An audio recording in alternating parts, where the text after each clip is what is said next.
Assalamualaikum warahmatullahi wabarakatuh. Perkenalkan, kami dari kelompok 3 di sini akan kami mempresentasikan tentang invertebrata gastropoda. Sebelumnya izinkan kami untuk memperkenalkan diri masing-masing. Yang pertama itu adalah saya Asal Tafia Salitributu dengan NIM 141. Saya Husnula Milatona dengan NIM 10122460. Saya Sylvia Ramadhani dengan NIM akhir 108. Saya Joel Valentino dengan NIM 1012244081. Saya Firsi Supio dengan NIM 69. Saya Irfan Derajat Putra Muklisa dengan NIM 10122241114. Oke, yang pertama itu adalah latar belakang. Nah, gastropoda ini merupakan kelas terbesar dalam filum molluska.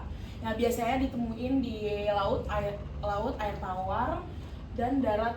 Nah, terus fosilnya dalam catatan melimpah dalam catatan geologi. Terus ciri khas dari tubuhnya itu berputar atau torsiun. Dia memiliki cangkang spiral, contohnya modernnya seperti siput, keong, sama limpet. Oke, yang selanjutnya itu paleokologi. Yang pertama itu gastropoda laut hidup di daerah merintik, dangkal dengan substrat pasir atau lumpur. Yang kedua, gastropoda air tawar menunjukkan kondisi non-marine dan fluvial. Yang ketiga, gastropoda darat menandai lingkungan kering dan beriklim sedang. Kehadiran dan jenis gastropoda mencerminkan kondisi paleokologi tertentu. Next. Distribusi gastropoda dipengaruhi oleh faktor suhu, salinitas, dan kedalaman air. Morfologi cangkang sering beradaptasi terhadap kondisi lingkungan seperti air, arus, dan sedimen. Fosil gastropoda digunakan untuk merekonstruksi perubahan muka air purba. Perubahan morfologi juga mencerminkan evolusi ekologis jangka panjang. Baik, di sini saya akan menjelaskan tentang morfologi gastropoda.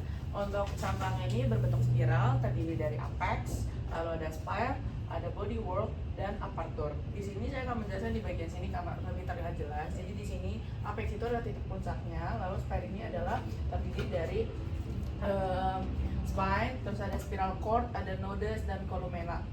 Lalu untuk di bagian sini structural rim itu adalah bagian yang menonjol yang berputar di sini. Lalu ada sture itu adalah pembatasnya. Lalu shoulder itu bagian di bawah sini di bodywork. Lalu outer lip itu di cangkang bagian sini. Lalu inner lip ini di bagian dalamnya. Lalu aperture itu bagian dalam si keong ini tinggal. Cara menentukan arah perputaran cangkang. Di sini cuma ada dua, ke kiri dan ke kanan. Cara menentukannya itu kita cari sumbu perputarannya, yaitu menerus secara vertikal dari bagian apex. Dan ketika dihadapkan ke kita, kalau misalnya lubangnya itu di sebelah kanan, berarti dia dextral. Kalau sebelah kiri dia sinistral. Di sini saya akan menjelaskan klasifikasi dari filum molluska dan kelasnya gastropoda. Untuk subkelasnya tersendiri itu terbagi sebenarnya menjadi 4. Ada Prosobranchiata, Opistobranchiata, Mulponata, dan Protogastropoda itu kita tidak pelajari di semester ini.